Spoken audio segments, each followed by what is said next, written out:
Good evening. I'd like to welcome everyone to our service here at the Benton Church tonight. It's good to see everyone here tonight. And just before I forget it, Chris Gunn told me the Halloween party that's going on Saturday night, 5:45, everybody needs to meet here. That's been a change. Everybody, the Halloween party Saturday night, meet here at the building at 5:45. Okay. Again, welcome to everyone. We have just a few brief announcements we'd like to tell you about this evening. As far as the sick is concerned, Julie Denfip had knee replacement yesterday in Nashville. Everything went well, and she hopes to be home Thursday. Charlotte Henson had tests done yesterday, and we'll have to wait a couple of weeks for the results. As far as the general announcements, other than the first one I told you about, beginning Sunday, October the 25th, of course that's this next Sunday, we will begin our fall-winter meeting times. Sunday evening service will be at 5 p.m. this Sunday, don't forget, 5 p.m. Wednesday nights, the potluck will move to 5:30, and worship services will begin at 6:30. 5 p.m. worship Sunday night, 6:30 Wednesday night, and the potluck at 5:30 on Wednesday nights. Also this Sunday, we have our trunk or treat.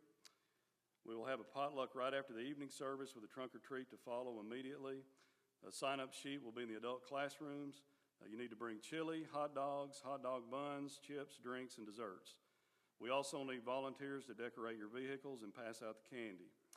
A box will be in the foyer to collect the candy for trunk or treat. Please see Aaron, Adam, or Luke for any questions. Of course, everyone is encouraged to attend and participate in the evening. This also says again, okay, wait a minute. The Wednesday night potlucks will go back to every other Wednesday night, and the next potluck will be October the 28th at 5:30. If that's confusing to anybody, it's up here. So we've got it. I think we've got that. Okay, tonight we will have our singing will be Corey Westerfield, and our devotional will be by Jared Morgan. Before we begin the singing, if you would bow with me in a word of prayer. Our Father in heaven, we thank you so much for this opportunity that we have to assemble around your throne, to study your word, to sing praises to you, and pray to your name. We thank you so much for everyone who is represented here tonight. We thank you for the membership in the local body. We thank you for the church leaders here. We thank you for the deacons who do the work. We thank you for all the members, all the Bible school teachers, everyone who takes a part. Help us, Father, to always be the people that you want us to be. Help us to be that shining light in this community, and help us to always look for ways to serve you and people to help, and also people to take your gospel message to.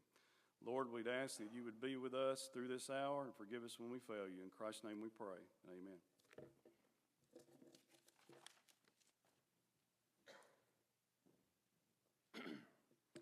We will sing the first and third verse of page 753 if you do want to look in your book, or you can follow along on the screen up there. Matt, remind me, I got a question about the potluck I wanted to ask you a little bit later. 753.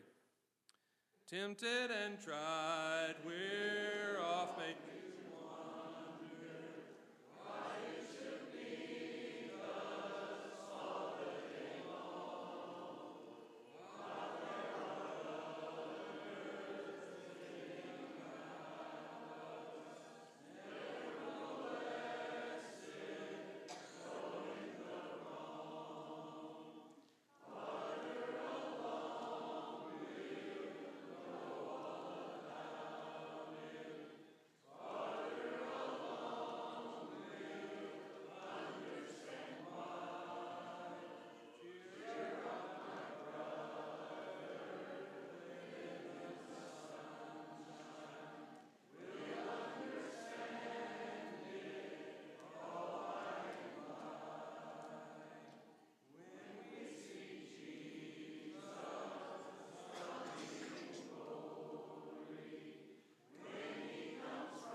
I'm going to try not to cough on the mic or lose my voice, but I'm struggling. So there's a couple of passages I want to look at tonight where God allows people to make a decision that he knows is not right, and he lets it go through anyway. The first one comes from 1 Samuel 8, verses 6 through 20. And this is when the elders of Israel demand from Samuel that they give him a king. And starting in verse 4. Then all the elders of Israel gathered together and came to Samuel at Ramah and said to him, Behold, you're old, and your sons do not walk in your ways. Now appoint for us a king to judge us like all the nations. But the thing displeased Samuel when they said, Give us a king to judge us. And Samuel prayed to the Lord, and the Lord said to Samuel, Obey the voice of the people in all that they say to you, for they have not rejected you, but they've rejected me from being king over them. According to all the deeds they have done from the day I brought them up out of Egypt to this day, forsaking me and serving other gods, so they are also doing to you. Now then obey their voice, only you shall solemnly warn them and show them the ways of the king who shall reign over them. And Samuel goes on to describe what would happen if they had a king and how he'd tax them and take their kids and make them do different things and serve in war. But ultimately, God allowed the children of Israel to reject him, and it was a rejection of God's sovereign leadership over the nation. This led eventually of the disobedience of the kings led to the splitting of the nation of Judah and Israel, to the eventual destruction and exile of Israel, which they never recovered from, and the eventual destruction of the temple and the exile to Babylon, which the Jews eventually came back from. So their disobedience led to judgment. The next passage I want to jump to is the prodigal son from Luke 15. We know this passage well, and we're going to read most of it, but not all of it. Starting in verse 11, and he said, There's a man who had 2 sons, and the younger of them said to his father, Father, give me the share of the property that's coming to me. And he divided the property between them. Not many days later, the younger son gathered all he had and took a journey to a far country, and there he squandered his property in reckless living. And when he had spent everything, a severe famine arose in that country, and he began to be in need. So he went and hired himself out to one of the citizens of that country, who sent him into his fields to feed pigs. And he was longing to be fed with the pods that the pigs ate, and no one gave him anything. But when he came to himself, he said, How many of my father's hired servants have more than enough bread, but I perish here with hunger? I will arise and go to my father, and I will say to him, Father, I have sinned against heaven and before you. I'm no longer worthy to be called your son. Treat me as one of your hired servants. And he arose and came to his father. But while he was still a long way off, his father saw him and felt compassion and ran and embraced him and kissed him. And the son said to him, Father, I've sinned against heaven and before you. I'm no longer worthy to be called your son. But the father said to his servants, Bring quickly the best robe and put it on him, and put a ring on his hand and shoes on his feet. And bring the fattened calf and kill it, and let us eat and celebrate. For this is my son was dead and is alive again. He was lost and he's found. And they began to celebrate. Excuse me. So was the money well spent? In this case, the father knew that his inheritance for his younger son would be a complete waste, and he let him make the decision anyway. Excuse me. Again, I'm going to try not to lose my voice through this. The lesson for us is that God allows us to choose. And while we're here on this world, we can, we search for meaning and value in our lives. We want to be loved. Excuse me. And God is the ultimate source of that spiritual satisfaction that we look for. And if we look with eyes that see, like Jesus said, and ears that hear, we can learn from the mistakes we make and eventually make it back to God. And Isaiah 55, verses 1 through 3, is a great passage that summarizes this. And we'll close with this. And just a note, the adult classes are all going to be in the auditorium tonight to hear Russell. So everybody needs to stay in here except for the kids before I forget. Isaiah 55, 1 through 3. Come, everyone who thirsts, come to the waters. And he who has no money, come buy and eat. Come buy wine and milk without money and without price. Why do you spend your money for that which is not bread, and your labor for that which does not satisfy? Listen diligently to me, and eat what is good, and delight yourselves in rich food. Incline your ear and come to me. Hear that your soul may live, and I will make with you an everlasting covenant. So under the old law, the eventual price of the disobedience of the nation of Israel was judgment and destruction. But under Christ, we have grace, mercy, and forgiveness. If we can help you tonight, please come forward as we stand and sing.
And adults will stay in here.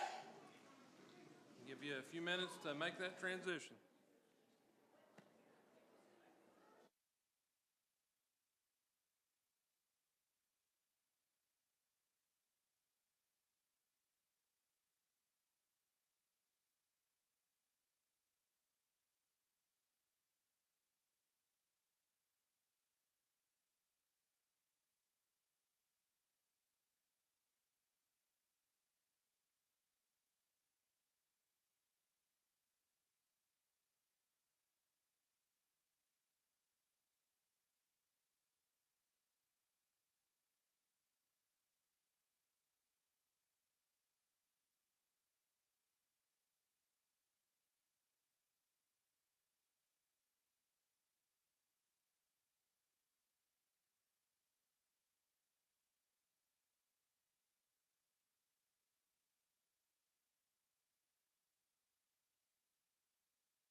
I think everybody is back in. There may be a few more still waiting to come in.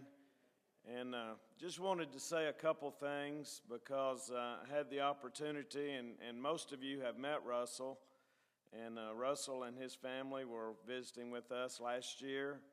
And at that time, we agreed to help facilitate Russell financially in some of his work at Lewistown, Montana.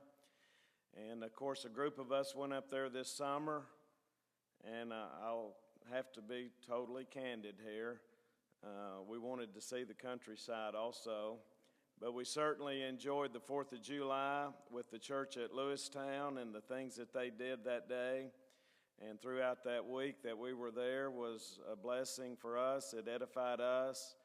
And he just primarily showed us some of the things that he is involved with. And we got to meet the people. And that was the best thing, to be with Russell and his family, to meet the brethren there at Lewistown. And that congregation now that started with so few is up to 35 with a family that's moving in, Russell told me, within the next few weeks there. So that'll be a blessing for them.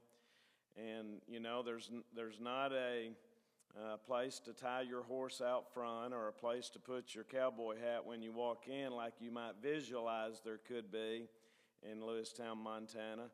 But it's a quaint little town right in the center of the state, as he'll tell you. But the Big Sky Country is big in a lot of other things, and that is the church in Lewistown. And so Russell is with us tonight, and I want you to welcome him, and feel free to meet him and his wife or your children here, and meet all of them before you are dismissed. But remember, here is a family that chose to do a domestic mission and leave solid other jobs in order to do God's work in a place. And I couldn't be any more moved and touched by the commitment that he and his family have made. And he'll be a blessing for you tonight, and I know you can't wait to hear him. You have some slides, I guess. And so Russell Epperson from Lewistown, Montana, via other places. Thank you, Russell.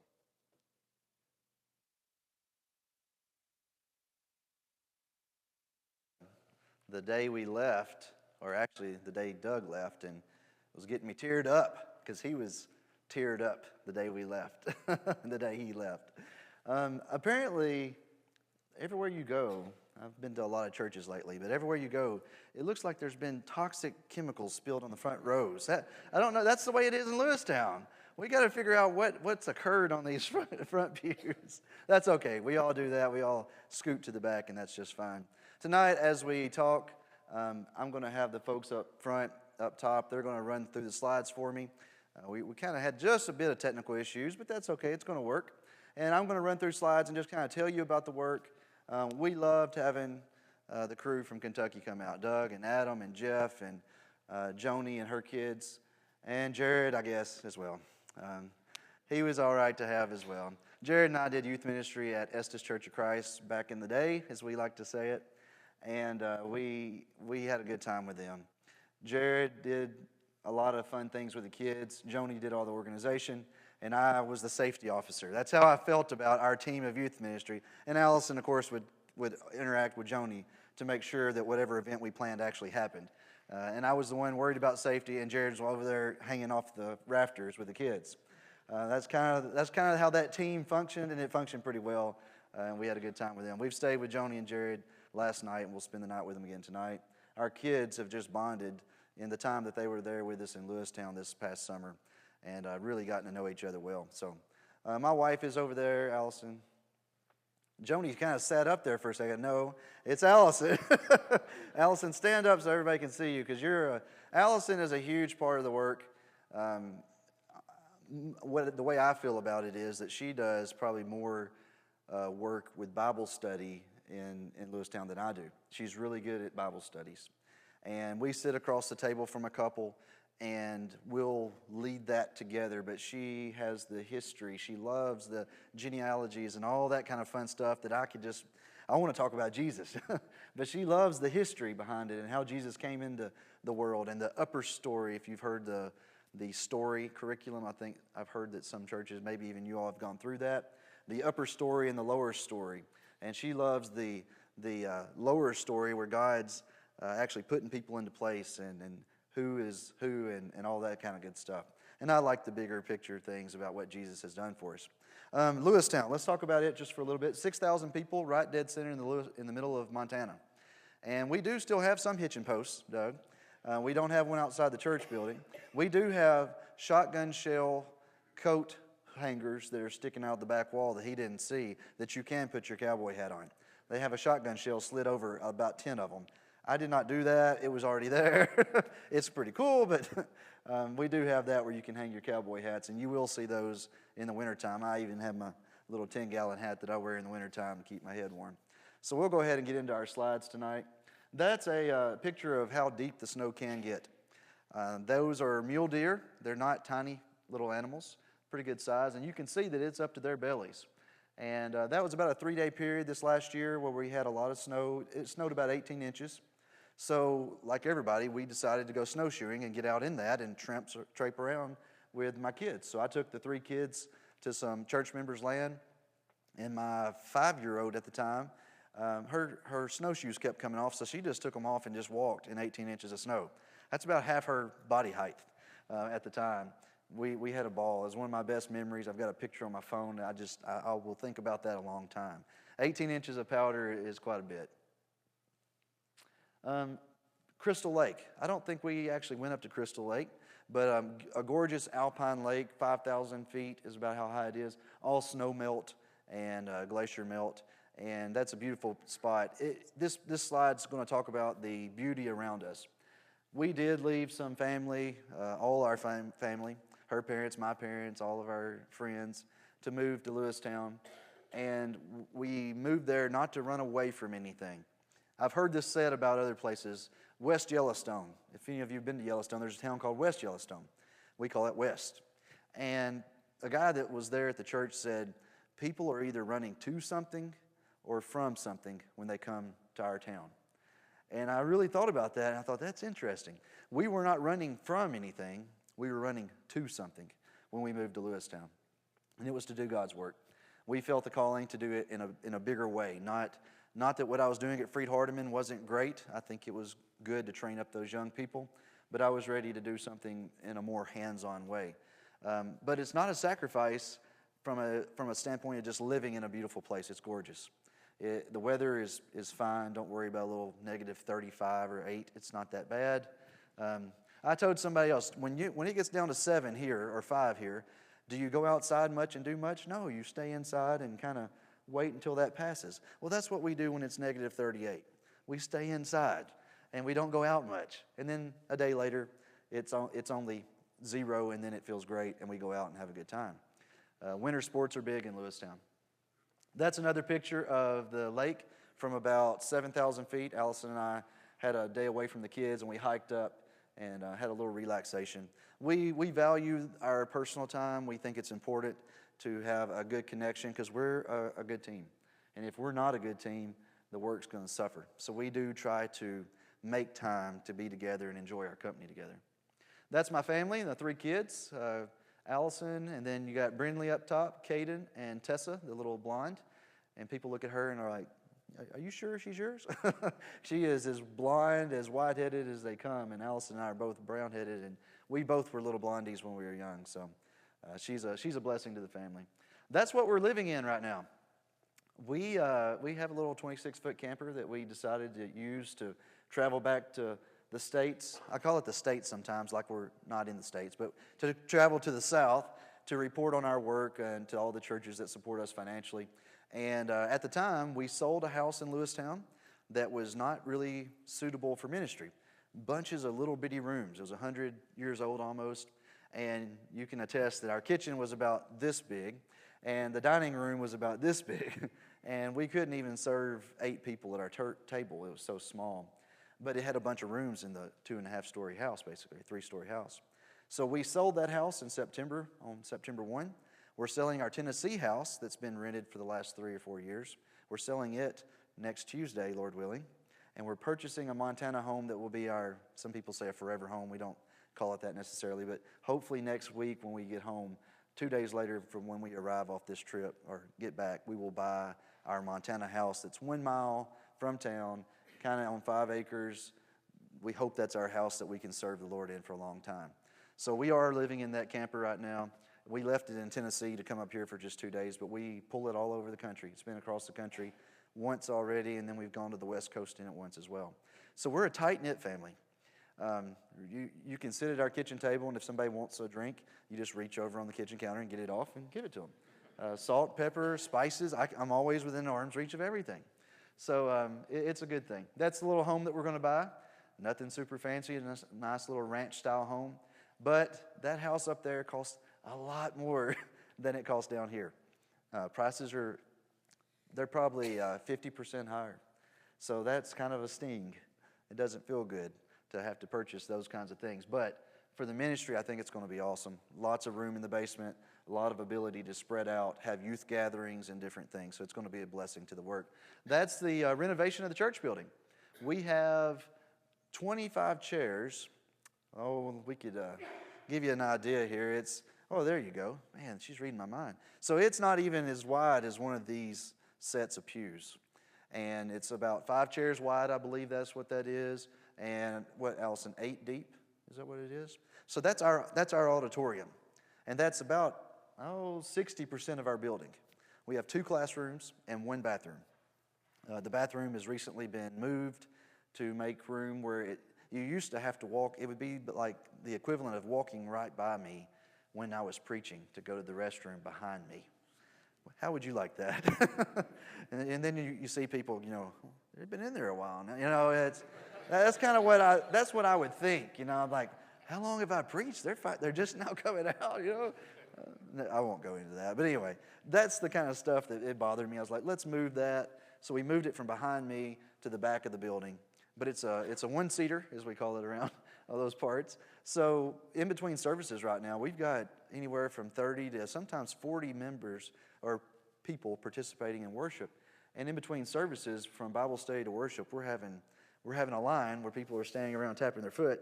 And some of our elderly folks, that's a problem. So we're hitting a limit right now of how much we can even get in our building. With the addition, which that's the wall on the left there that we knocked out, we are struggling with 46 chairs. With the addition of a family moving in December that I was telling Doug about, there's going to be 35 that probably regularly attend on a Sunday morning. And sometimes on Wednesday nights, we have a meal at 5:30. I think somebody mentioned that here. And that's gone very well for young families. So we are kind of struggling with 20 to 30 members on Wednesday nights, and we feed everybody and not struggling. We like that. But it's becoming an issue that we're already thinking about a building fund and or looking for a building in town. I've been looking for a couple of years now, honestly, but there's some possibilities of another church that's building a building and moving out of town that we could get into their building, and it would be very, very suitable for us for maybe a long time. So please pray about that. It's something that we may just need a lot quicker than we realize. And that's so exciting about the work. When we pulled up 4 years ago and decided this is what we're going to do, there were 8 people worshiping on a Sunday morning, and my family made 13. And then you look at 4 years later, God's rocking it. We got 30 people, and we had 43 not long ago on a Sunday morning. I mean, God's put people into place. It's not myself or Allison. It's God doing all the work. We've planted a few seeds that have come to maturity, but more than anything, He's just done some really cool things in Lewistown. It's put us in connection with people like you that you encourage us, you support us financially, and that makes a huge difference. That meal there that you had up there was a funeral meal that we were conducting for one of our members' mothers. She was not a member, but I said, could we serve the family a meal? And the guy said, man, that would be neat. So with the addition of that wall being taken out, we could spread out just a little bit. And I think we had, I don't remember how many we fed, 80 to 100 people. I mean, we had a lot of people that went through the line and that were sitting in chairs there in that part. That's the first time in decades that the church has been able to serve a community like that in that way. You think about that, the first time in decades that the church has been healthy enough to be able to say, come into our building, we'll feed you, we'll take care of you. So we're starting to get out of this inward focus and starting to focus outward. Now, when you do that as a church, you know what happens? You grow. Because it's not taking care of each other. Yeah, we need to do that. We need to encourage and uplift. We need to do that. But it's when we start looking out and getting those fingers into the community, that's when growth happens. Because they see Jesus in you. So we're starting that process. There'll be some other slides that'll talk about that in just a few minutes. That's one of the groups. That is the group, yeah. So I guess there's Joni right over my right shoulder. Isn't that you, Joni? She's so excited, I'm sure, to be on camera there. Yeah, that's her.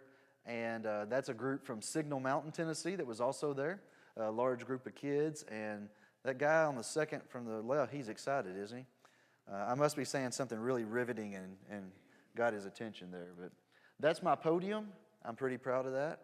It's made out of pine. My wife had it custom made for my Christmas present.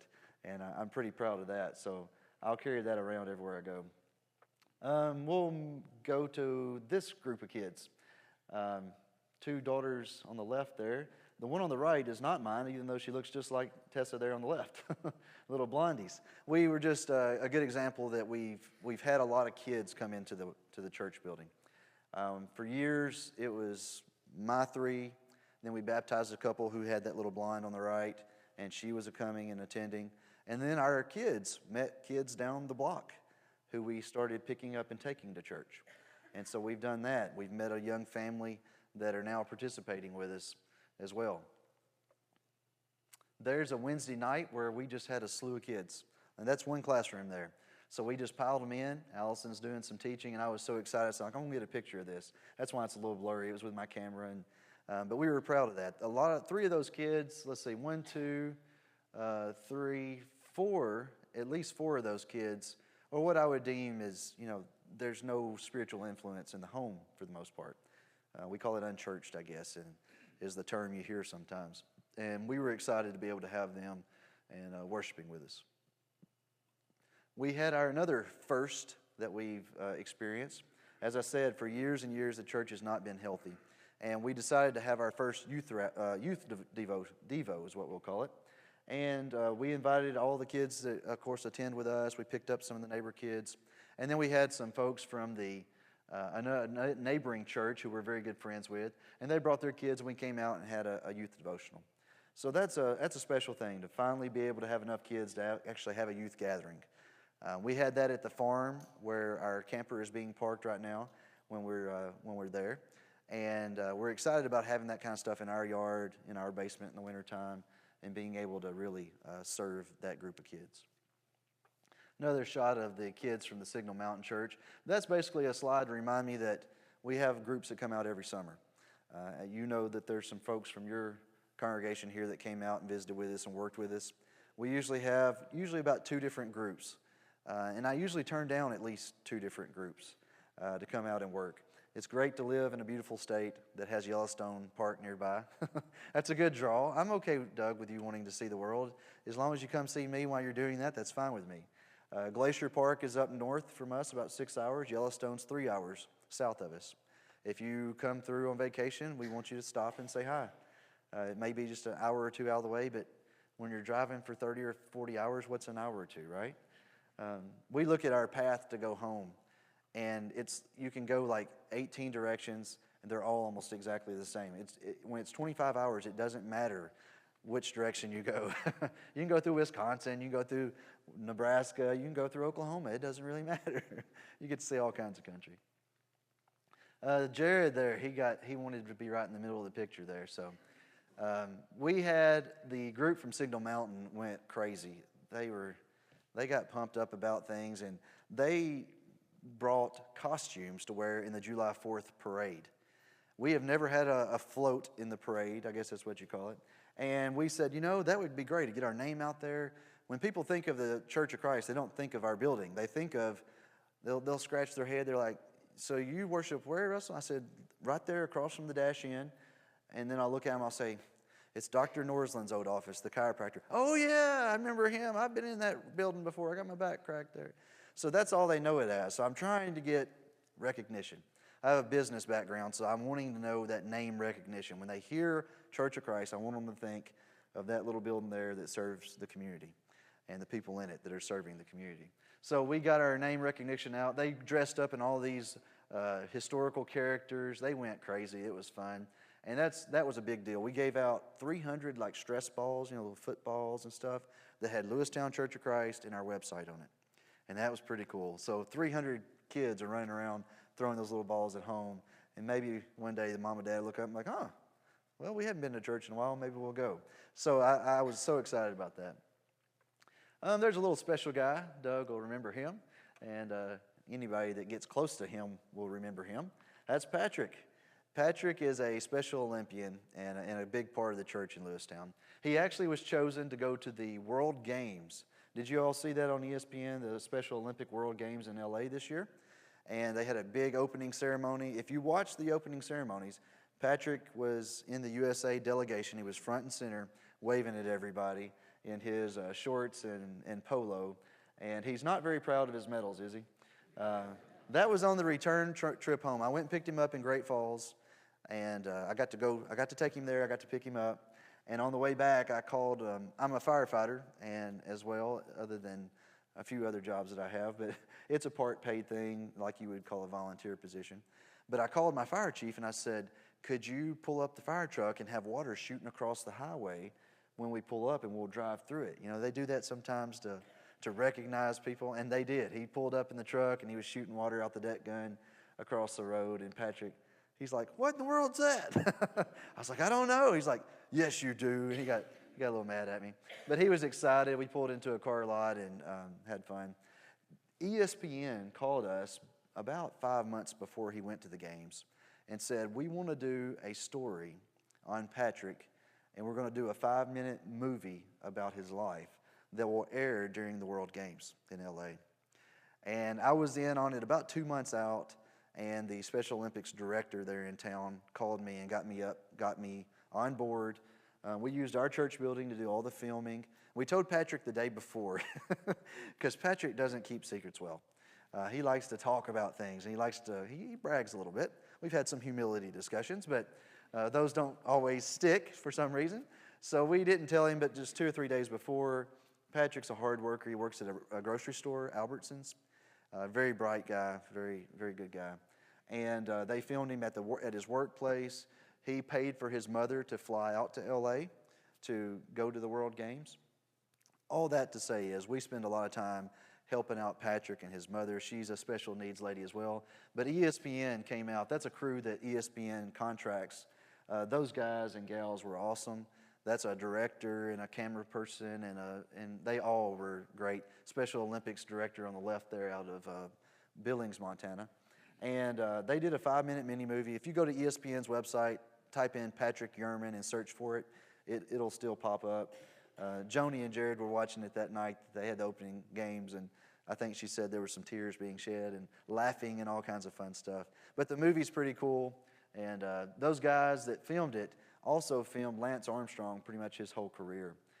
They filmed the Kona Triathlon they do every year in Kona, Hawaii, the big world event. They filmed it every year for like 24 years. These were professionals, and they treated Patrick like a professional. And they said, you know, I saw them choke up a time or two because of how Patrick would just explain how much Special Olympics has done for him, and even what we've done for him in the church there. So pretty exciting stuff. Just a shot of us baptizing a couple in 2012, baptized another couple last year, and then we've had several families move into town. I was telling Doug about a family moving in December. I've mentioned that. We had a family move in just about, 3 months ago, 4 months ago now. Maybe it's been even earlier than that. That's a good thing for us. When you have small numbers, it's great when folks that come in and are excited about the work move in. Honestly, we've struggled in the past with folks moving in and deciding, and having a Church of Christ background, but deciding to worship elsewhere. That's disheartening, and that's happened. It wasn't because we weren't healthy. I think since we've been there and been working with the church, I think things have been much healthier than the past. But there's been a lot of the past that got dragged forward.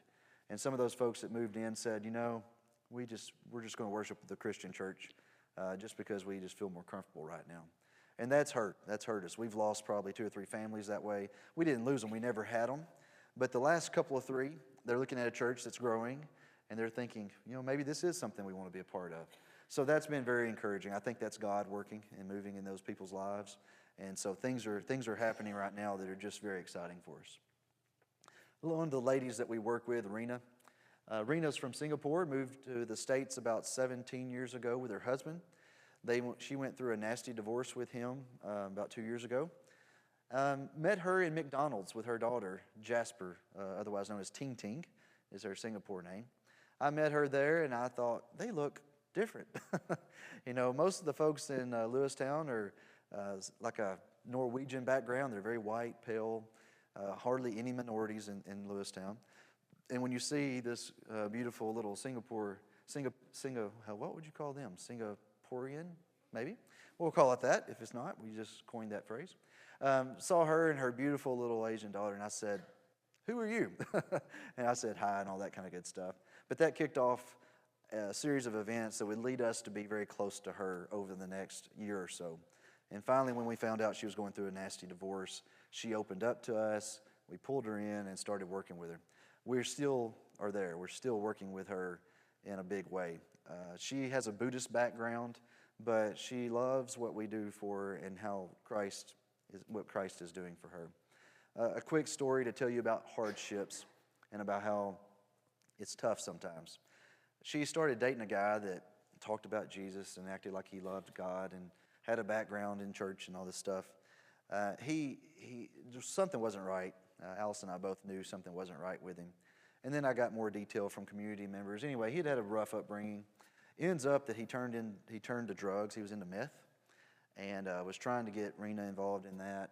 It ended up, with a long story short, that he went to his sister's house one night, took Rena with him. He and his sister argued. He pulled out a gun. He made some threats, and he said, "Rena, come on, we're leaving." And she said, "No, I'm not going anywhere with you like this." He went out on the front steps and shot himself. So we get this phone call at 11 o'clock at night that she calls Allison just hysterical, screaming, crying. And then, of course, we counsel and we help. She came over to our house and stayed up till 4, and she slept there. And we've had her in our house numerous times, honestly, spending the night. That's tough. You shouldn't. Nobody trains you really when you go through any kind of schooling to deal with a situation like that. Yeah, I've never seen a handbook that dealt with it. That's tough. I don't know that we do the right thing all the time, but we show them love and we listen. Most of the time it's just sitting and telling them it's going to be okay. We're going to work with you on this. You'll get through this. You're strong enough to do it. But that was a tough night. Rena's still recovering from that, honestly, but I think she learned some lessons. And that's a hard lesson to learn, but I think she learned some lessons to trust.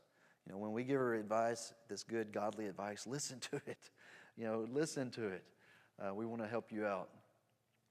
That's an example of, there's Rena. She's a beautiful lady there on the right.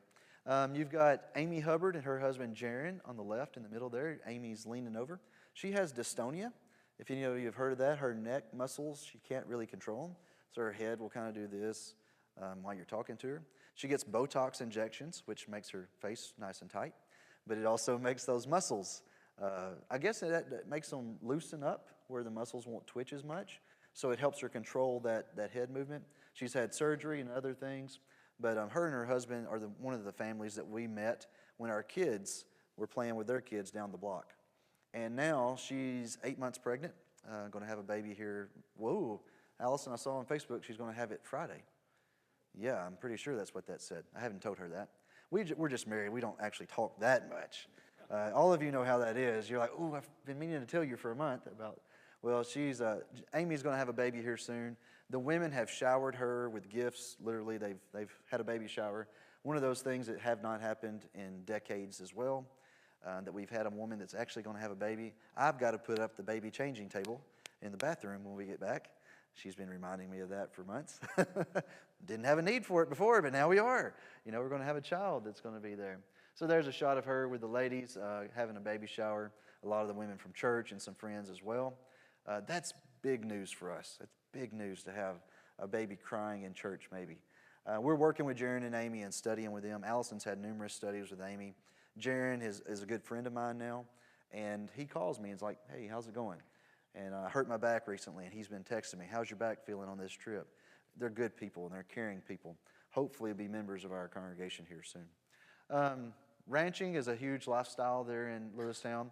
I'm there on the right in my camouflage. I was giving vaccinations to the babies. So we did about 200 babies that day, calves. That is not a barbecue. You know what? That does look like a barbecue. But no, that is not barbecuing, even though there's a hint of steak smell every time you burn the flesh of one, but more the hair smell. It's not cool. Burned hair does not smell good. You get a little of that flesh, you're like, I can almost taste the steak. Almost. But I vaccinated 200 babies that day, about one every 50 seconds. You could pop them in and get them out of there. That's the new way of doing things. It used to be you would rope them, pull them out, and wrangle them and give them their shots and do that stuff to the boys. It's unspeakable. And all that kind of stuff. I talked about being a firefighter. That's the remnants of a barn that burned down. We have a stockyards where they sell cattle, and one of the barns where they store hay burned down one day. So we were there 12 hours. It started like at 8 p.m. at night. No, it was like 5 at night, and I was there up until about 2 in the morning, went home and slept for 4 hours and went and did another 8-hour shift. It would not go out. We just had to let it burn out because it was just hay, lots of it. That's a way of me reaching into the community through my firefighting. I'm also an EMT, which is a neat set of skills as well. But I'm able to reach out to guys that I would not have reached out to before. Just as this surgeon that I was telling you about a family moving in. The guy's a surgeon. He's going to have a way into the community that I would not have access to. Oh, I meet those folks maybe at a ball game, but I'm not going to have a working relationship with them. And this guy's going to have that. So that's a neat way of getting into that segment of folks. Well, this working with the firemen puts me into a group of guys that I probably would not have much interaction with otherwise. So I really enjoy my time with them. There's some roughnecks, some of them, but some of them have turned to me in times of trouble. I'll go up there and they'll tell me things that if I'm by myself and we're alone, they'll tell me things. Now, if the buddy's next door, it's all macho stuff and drinking and whatever. But if they're alone with me, and I'll do that on purpose, I'll go up there and find them when they're by themselves. They'll tell me things, they'll talk about religious things that they would never talk about with anybody else, I don't think. That's cool. That's why I do it, and I love the work as well, so that's another reason I do it. We have started and have worked with the homeschool kids in the Lewistown area. We have like 120 homeschool families, no, not families, 120 kids in the central Montana area that homeschool. It's huge. And we get together on Wednesdays and do a co-op day. We have music and art and PE. I'm the PE teacher, so we run around and do things in the gym. We have a bunch of activities. My wife and I started the Christian Cadets. It's kind of like Boy Scouts and Girl Scouts. It's combined, and we put in elements of Christianity into the program, and we've kind of enjoyed that. So that's a way of reaching out to kids in the community and letting them know. Most of these families are church involved somewhere in Lewistown, but we try to have a good influence on them while we're together. We actually built shelters. We gave them 30 minutes, told them that you had to survive the night in a shelter, and put them in groups of 3 different groups, and it was amazing what they did in 30 minutes. Those shelters are still standing. We went to them the other day. My family did, and that was pretty cool. So just an example of some of the stuff we do. They were making some, as part of that Christian Cadets, we had them make blankets for kids in Haiti, the orphans there in Haiti. So this was for a group out of, what city are they in? Camp Haitian? Cap Haitian is the name of the city. So great way to reach out. We actually Skyped with the folks that directed that. She was one of my student workers when I was at Freed, and her husband are now working with a children's home there. And we Skyped with them, and they showed us what it looked like in Haiti, and we turned the computer around and stuck it out the window and showed them what snow looked like. A lot of the kids had never, well, there was actually one little boy, and he had never seen snow before. And this was in February when we have a little bit of that laying around. So, and that was pretty special. That might have been all of it, I'm guessing. Okay. One thing I wanted to talk about before we close today. I know you've probably talked about Roberta Edwards. Is that something that the group here, I see some head nods. Roberta worked in Haiti and lost her life a couple of weeks ago. And that's something that when I see the slide about Haiti, it's tough not to talk about. Roberta ran an orphanage, fed 160 kids. I think a lot of you know the story. Lost her life. They're researching what happened there, trying to find answers. Allison had contacted Roberta about 3 weeks ago and asked her to come speak at a ladies' retreat that we have every year at Yellowstone Bible Camp. And that was tough. Allison's had a tough time with that. Yellowstone Bible Camp would be something that it kind of leads me into another discussion. And by the way, honoring Roberta is something we ought to do. Somebody who's willing to give up her life. You know, it's when we have people sometimes tell us, oh, you're courageous, you're brave, you left everything behind. Well, we're moving to something that's gorgeous and some exciting work. And I don't really fear for my life in Lewistown. Quite honestly, not much ever happens there. probably a lot like Benton, right? Jared said, well, I don't want to tell you that he leaves his house unlocked, but he said, don't worry about locking the house. Now everybody's going to be like, we're going to go prank Jared and Joni. Yes, you go do that. But he's like, yeah, nothing ever much happens around here. And Roberta lived in a place where she knew her life was at risk. She knew she might not come home one day. She did the work anyway. Now that's somebody to lift up. And that's somebody that we ought to look to say, and she wasn't perfect. You know, I've told my wife that. I said, but we need to realize that Roberta wasn't perfect. I'm sure that she had moments and weaknesses and different things. But we need to look at her willingness to do that and put that into our hearts to say, what am I going to do for the Lord? What am I going to do that steps out of my comfort zone?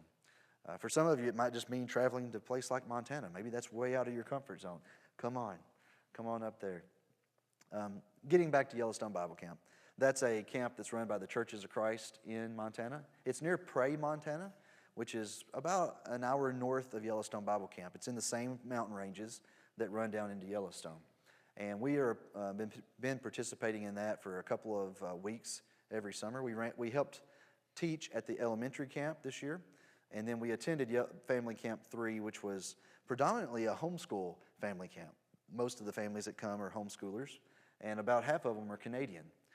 We get we make fun of them the whole week, and they make fun of us the whole week. It's great. We love it. We also spend a lot of time with the Churches of Christ in Montana doing youth workshops and youth rallies. We are hoping, in fact, our ladies are in charge of the ladies' retreat next year at Yellowstone Bible Camp. So once again, for the first time in many, many, many years, the Lewistown Church of Christ is going to help be in charge of getting that organized and making that happen. That's a big step for us. So there's a lot of these first things that are occurring that we're just very excited about.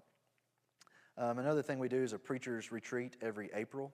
We get together over near Great Falls, Montana, up in a mountain retreat, and we spend about 2 days together. We do a little trout fishing, and is that what you call it when you don't catch anything is fishing? I can't remember, but there's some rule about that. We mostly cast, and every once in a while somebody hangs a trout and gets lucky, but then we spend a lot of time together being taught, and we bring in speakers that help us kind of get recentered.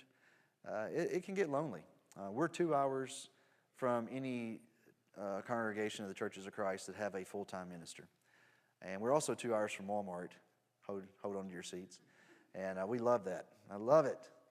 We avoid Walmart. I hope none of you are managers at Walmart or even workers. But anyway, you know how hard it is and how tough it can be.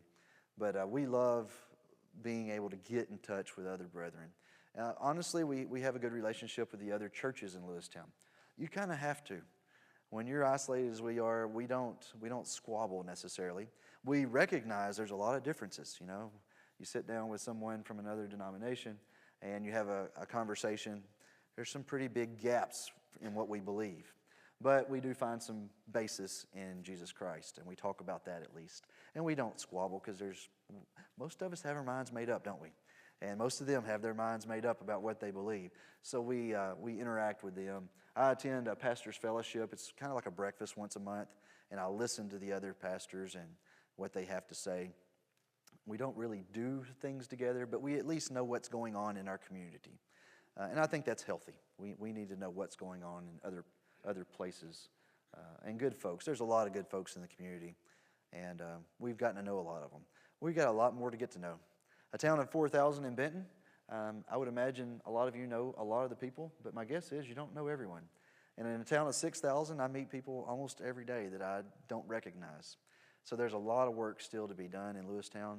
We're excited to be there, and Lord willing, that blue house that was up there, if everything works out, we've had a little bit of ups and downs with mortgage companies, not even ours, but someone else's a house that we're selling, that if you could pray that that goes through, that'd be really nice. Because we're ready to be in a house. After 2 months in that camper, the kids are starting to get a little bit on each other's nerves. So there's only like 2 places to sit beside a power outlet. And if you can imagine, when they're playing their games, they have to be within about 3 foot of that power outlet. So we are ready to get into a house again and spread out a little bit. 5 minutes till. Why don't I ask and see if any of you have any questions?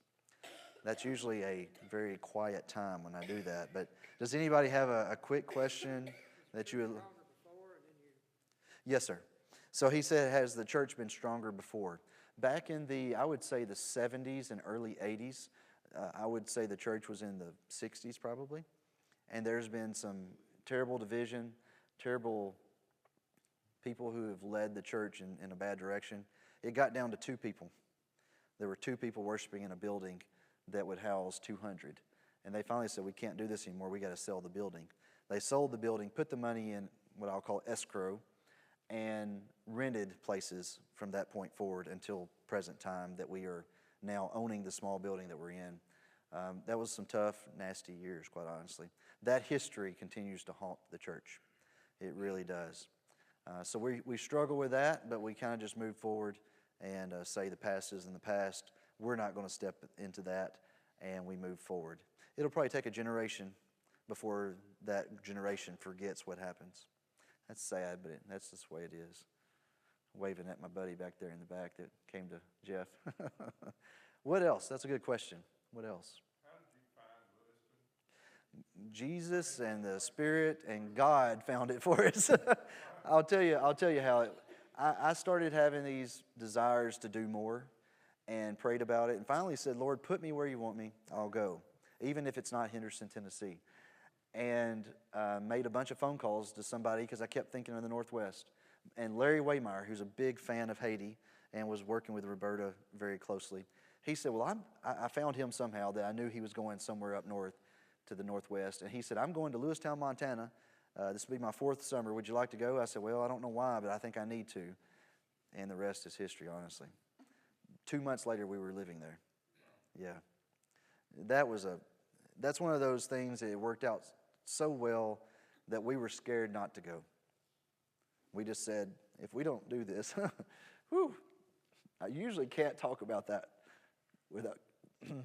without getting choked up, sorry. It's one of those moments in life when you know exactly what you're supposed to do. What's the dominant religious group? I would say like evangelical Christianity. We've got a group at the Assembly of God that's a couple hundred people. First Christian Church is probably 150 right now. And one big Baptist church. But then the Catholics have probably 1,500 on the rolls. But I would say that the Catholic, some good Catholic friends we have, they would tell you there's not near that many at services at Mass at any time. Lutheran, about 3 or 4 Lutheran churches that can't seem to get along. We had about 4 Baptist churches at one time, and they've kind of all gone away except for one big one and a couple of tiny ones. So I think that might give you an idea of what the flavor of it looks like. Even the ones that attend some of those places we have found, and I think that might be the way we're heading as a society, they don't necessarily believe what that church teaches. They go there because they like it, and it's a good place for their kids to get some spiritual food, but they don't necessarily even agree with the theology. That's scary in a way, but at least they're getting some food, but not true food maybe, but they're getting some. That's just the way I'm perceiving things as I've been in ministry full-time now for 4 years. Another one quick question maybe before time ends. Oh, somebody's pointing. Yes, sir. Do you have any elder prospects yet in membership? No, we don't. We have one gentleman, it was he and his wife that have been members there forever, since the 80s, that have held the church together. And he's not qualified, honestly. He's 70-something. And right now there are no other men who are qualified. I could talk more about that at length. But with the addition of another family or two that have moved in the last 3 months or 4 months, that's something in the future that could happen. Yeah, and not too far in the future. Man, you think about that, it's like, I could be an elder. I've got 3 children that in 5, 6 years will be believing children. And I think I might, at one point, I hope, would be qualified to be an elder. That's scary. I'm not supposed to be that old. I don't know how that keeps happening year after year after year. But yes, we're getting there, and we're going to be working towards that. But right now, we do not have anyone qualified. All right. It's after 8, so I better stop or you won't like me much anymore. You're going to go ahead and take care of that? Okay. Thank you for supporting the work. Thank you for praying for us. And if you want to talk to us afterwards, we'll hang around for a little while. We'll have a closing prayer in just a moment, and Russell hasn't asked for this, but and I think it's appropriate. We don't do this very often, but he's at his own expense living in that camper and traveling, and gas mileage is not very good pulling a camper with a truck, and all of his meals and so forth. So if any of you would like to contribute to him personally, I think it would be proper for us to make that available to you. And Russell and Allison can be at the back door there and greet you. And if you'd like to do that later, you're not prepared tonight, that would be an opportunity for you also. Any small token, I know, would be appreciated by them. Let's have a prayer and we'll be dismissed at this time. Heavenly Father, we're so very thankful and blessed that you brought Russell and Allison and the kids to us. And Father, we are moved, and with their compassion and with their love for you and the work in Lewistown, we pray, Father, that you would continue to bless them, that you would help them, that you would continue to give them strength and help them, Father, as so much good is being accomplished to have a long life in your ministry. We pray for their safety, Father, as they return home in a while. And we pray, Father, that that church would be a blessing. And we know that this family is blessing that church, through that church and that community in Lewistown. And Father, just keep them safe is our prayer. This prayer we ask in Christ's holy name. Amen.